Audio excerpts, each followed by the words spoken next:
On Network Africa today, U.S. Republican presidential candidate Donald Trump takes a swipe at the Somali community in the United States for spreading extremist views all over the country.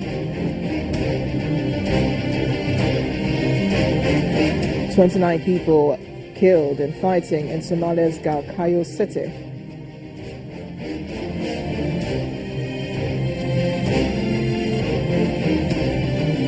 And as U.S. President Barack Obama prepares to leave the White House, we take a look back at the legacy he leaves behind.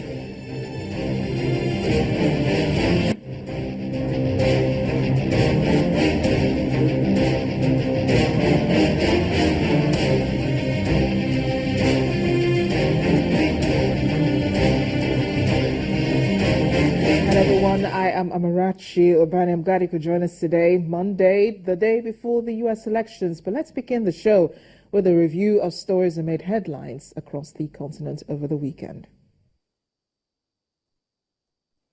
South Africa President Jacob Zuma makes his first public appearance since investigators documented signs of government corruption.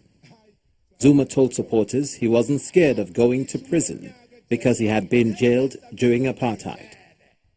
The public prosecutor, an anti-graft watchdog, in a report stated that a judge should investigate whether Zuma, cabinet members, and some state companies acted improperly in their dealings with wealthy Indian businessmen. The Gupta brothers, who are friends of Zuma and work with his son, have been accused of influencing cabinet appointments and securing sweetheart government tenders. Zuma and Gupta denied any wrongdoing. Thousands of protesters called for the president to resign after the 355-page probe was released. Elsewhere, over 800 migrants arrived into Italy's Catania port on Sunday after they were rescued from overcrowded boats 15 miles north of the Libyan coast. The 868 migrants traveled on board the medical aid charity Médecins Sans Frontières ship. It's part of a fleet of ships run by non-governmental organizations to assist the Italian Coast Guard and Navy in their search and rescue operations. Emergency workers set up a temporary reception center at the port to process the arrivals.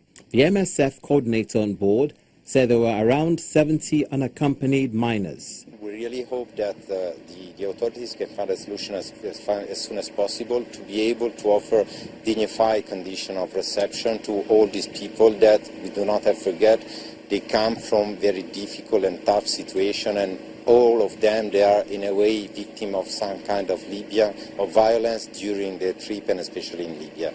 The vast majority of refugees come from Africa, including Nigeria, Eritrea, Guinea, Gambia, Sudan, Ivory Coast, and Somalia.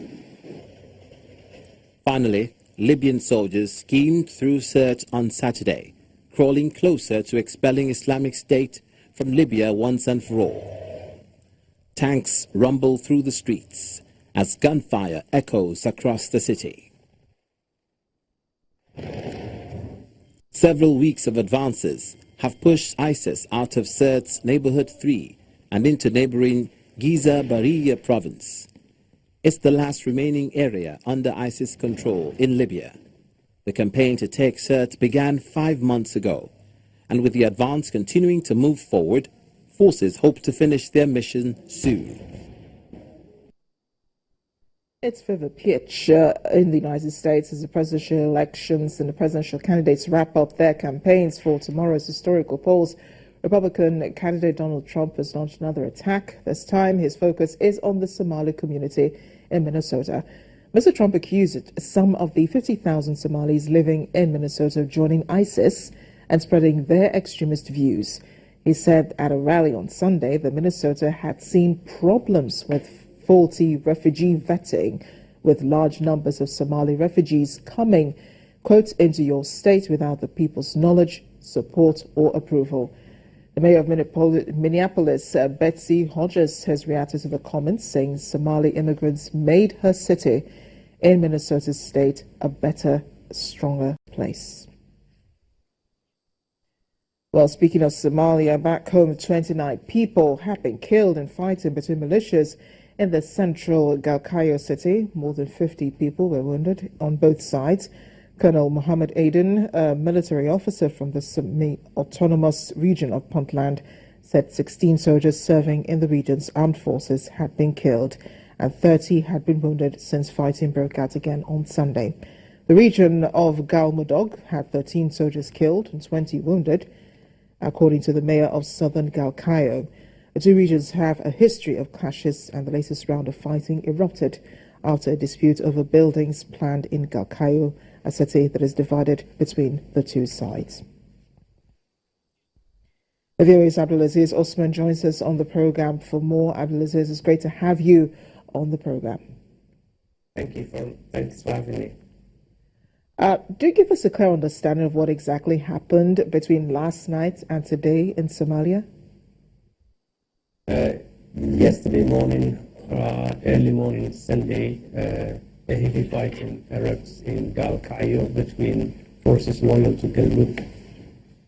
I'm afraid we'll have to try to reconnect with Abdulaziz. So it seems to having problems with the network there with very poor audio quality. We'll try to reconnect with him and come back to that conversation. South African opposition politician Julius Malema has appeared in court today on charges that he incited his supporters to invade a land belonging to whites. Malema, who leads the ultra-left Economic Freedom Fighters Party, says he wants mines, banks and land nationalized and economic power given to whites curbed. He's accused of urging his supporters in the town of Newcastle in the KwaZulu-Natal province to trespass in contravention of the apartheid-era rioters' assembly. Malema himself accuses the ruling African National Congress of failing to redress the inequality between blacks and whites since the end of apartheid in 1994. He's asked the court to postpone his case so that he can challenge the apartheid-era law at the highest court in the land, which is the Constitutional Court. The judge agreed to the request for a delay in his case. For the persecution of people who are demanding the land affects us directly because we want the land. So the land must be returned.